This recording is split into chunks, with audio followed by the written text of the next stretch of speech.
I'm thankful to the Congress President for releasing the Congress Manifesto for the 2024 elections. Earlier, the draft Congress Manifesto was thoroughly discussed in the Congress Working Committee. The recommendations of the members of the Congress Working Committee were taken into consideration, and with the final approval of the Congress President, some changes were made to the draft manifesto. And what we have today is the final manifesto approved by the Congress Working Committee and the Congress President. The broad theme of the manifesto is justice. Every aspect of justice has been threatened, weakened, diminished, and in some cases denied in the last 10 years, especially in the last 5 years. Members of the media will recall that in 2019, we had warned of what is likely to happen between 2019 and 24 should the BJP come back to power. We were not soothsayers, but we were active workers on the ground who could sense what is happening in this country. I'm sorry to report that what we had predicted in 2019 has come to pass in 2024. We had said institutions will be diminished or captured. That has happened. We had said freedom will be restricted, and that has happened. We had said that the weaker sections of the people will be denied their rights and their privileges. That has happened. We had said that Parliament will be diminished. That has happened. We had said that we will inexorably move towards an autocracy.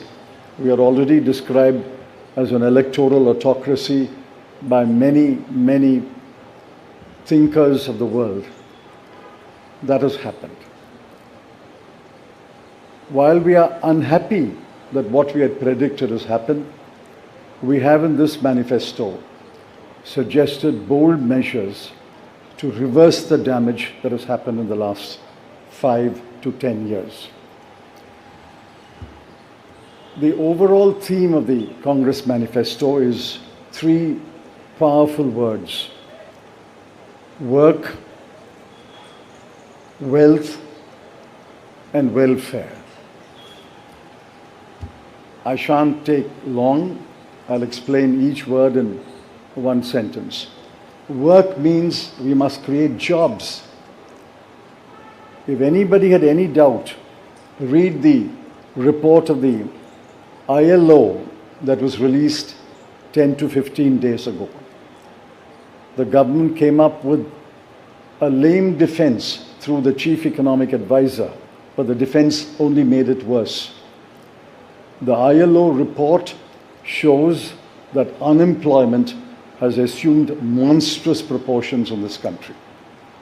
Yesterday, the media carried a report that 30% of the outgoing class in the Indian Institutes of Technology, the premier institutions of our country, are unemployed. They have not been placed. Jobs, jobs, jobs is a cry everywhere in India. Work encapsulates that section on work. The sections on work encapsulates what we will do to create jobs. The second is wealth. Wealth must be created before it is distributed. On the contrary, the 5 years of the Modi government shows that wages have been stagnant in this country. The average income of the bottom 50% has either remained stagnant or diminished or decreased for the bottom percentiles. We have to create wealth, and that can only be created by growth.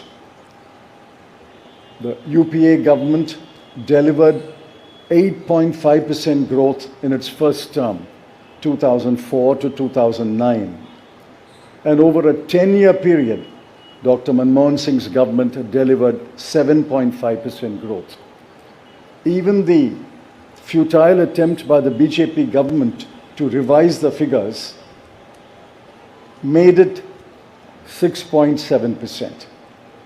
But over the last 10 years, the average growth is only 5.8, and if you count the year that ended on 31st March, given the inflated figures, it will still be 5.9.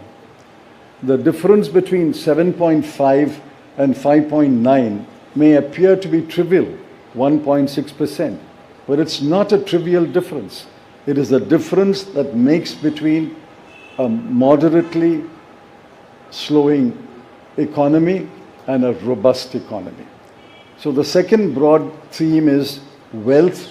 We have to create wealth, which means we must have investment, capital investment, private investment, government investment, and foreign investment.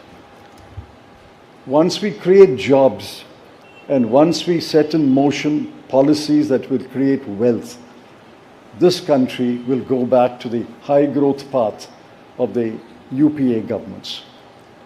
The third section, which addresses many aspects of justice, is welfare. So work, creating wealth, which results in welfare. The welfare of whom? I have always accused the BJP government, the Modi government, is a government of the rich, by the rich, and for the rich. This government is driven only by the interests of the top 1% of this country. But we have to look at the bottom 50%. The bottom of the pyramid, the bottom 50% is as important as those who are well off. And in the bottom 50%, as we go down the ladder, the bottom 20% are extremely poor. It has been estimated that 23 crore people are still poor in this country.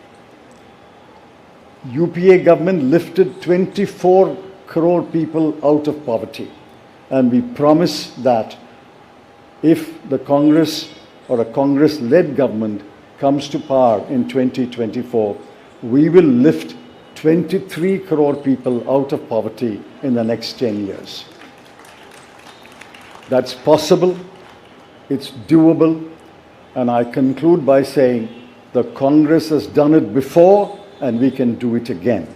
I appeal to all of you to spread the message of this manifesto to the nook and corner of this country and ask the people to vote for the hand symbol and to vote for all our allied parties throughout this country. Thank you. बड़ी से बड़ी खबर, crime से लेकर राजनीति तक किस नेता ने 5 साल में क्या काम कराया।